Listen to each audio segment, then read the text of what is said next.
Jim Kirkwood joining us, talk show host KTKK. Jim, thanks for being with us. You know, I was wondering, because I know the father had been away for a period of time when the mom gave birth to these 7 infants that were now found all dead, presumably strangled or suffocated.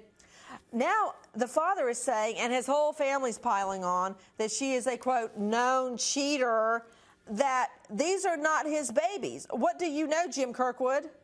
Well, that's what he says, but the DNA tests are going to tell us for sure, Nancy, as you know, and that should be coming very shortly. This is the most unbelievable, horrific story. This sleepy little Pleasant Grove bedroom town, mostly religious folks, they're in shock. I know some of them, and they can't believe this, Nancy. You know, to Aaron Hawker, next-door neighbor where the 7 tiny bodies were discovered, you spoke with the husband.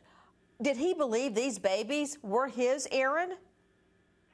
Well, when I spoke to him Sunday, I guess all of us were assuming that this had happened within the last 8 years. But then the police made some kind of a press release and said this happened between 94, 96, and 06.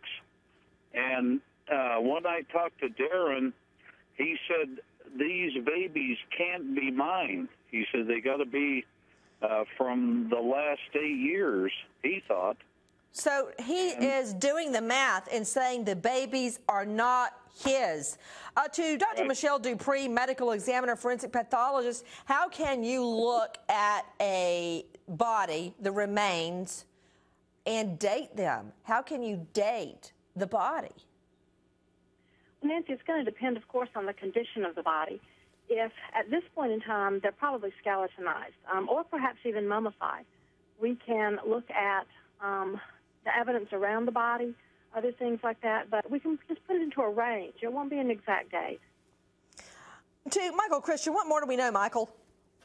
We don't know what's in this woman's mind, but according to police, she's been relatively truthful with them. When they took her in for questioning, she admitted that she had killed 6 of these babies, as you say, by suffocation or strangulation.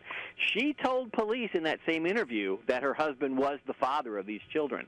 So again, we won't know for sure until the DNA tests come back, but she's claiming her her husband fathered these 7 children. Well, you know, Michael Christian, every cheater always says they're not cheating.